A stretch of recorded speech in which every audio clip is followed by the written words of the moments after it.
Katika kile kinachoonekana kuwa hatua kubwa ya kijeshi ya kiwango cha juu kabisa, Israel imezindua mashambulizi makubwa ya anga dhidi ya maeneo muhimu ya Iran, ikilenga vituo vya kurutubisha uranium mahususi kwa teknolojia ya nyuklia, viwanda vya makombora, vituo vya kijeshi, viwanja vya ndege vya kijeshi na hata makazi ya kiraia.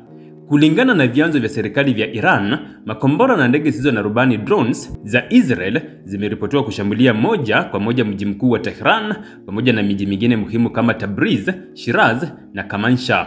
Taarifa za awali kutoka shirika la habari la Fars News zinaeleza kuwa takriban watu 78 wamepoteza maisha huku wengine 329 wakijeruhiwa vibaya kufuatia mashambulizi ya mabomu kwenye maeneo ya makazi ya kiraia. Wanawake na watoto wameripotiwa kuwa miongoni mwa waathiriwa, huku vyombo vya habari vya serikali vya Iran vikionya kwamba idadi hiyo huenda ikaongezeka. Katika shambulio hilo, viongozi waandamizi wa kijeshi wa Iran wameuawa, ikiwemo Meja Jenerali Gholam Ali Rashid, kamanda wa kampuni ya ujenzi wa IRGC Mohammad Tehranchi, mwanasayansi wa nyuklia Fereidun Abbasi aliyekuwa mkuu wa shirika la nguvu za atomic la Iran, na kwa mujibu wa IRNA, kamanda wa jeshi la Iran Mohammad Bagheri pamoja na kamanda mkuu wa IRGC Hussein Salami wameuawa katika mashambulizi hayo. Mashirika ya habari ya Iran yameripoti pia kwamba kituo kikuu cha ulinzi wa anga upande wa magharibi mwa nchi kimeharibiwa kabisa baada ya kushambuliwa kwa mabomu ya angani yaliyoonekana kwenye picha zilizosambazwa mtandaoni zikionyesha moshi mzito ukifuka mbinguni.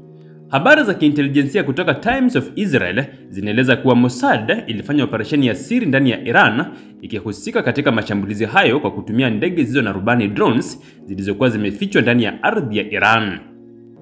Drones hizo zilifyatuliwa kwa umbali na zililenga mitambo ya kurusha makombora pamoja na miundombinu ya kijeshi ili kuzuia mashambulizi ya Iran dhidi ya Israel.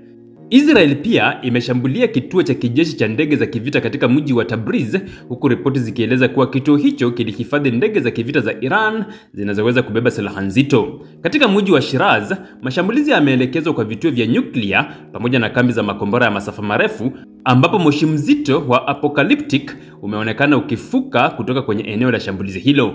Hali bado ni ya wasiwasi, wimbi la mashambulizi linaendelea, taarifa za haraka zinatarajiwa kutolewa na pande zote mbili.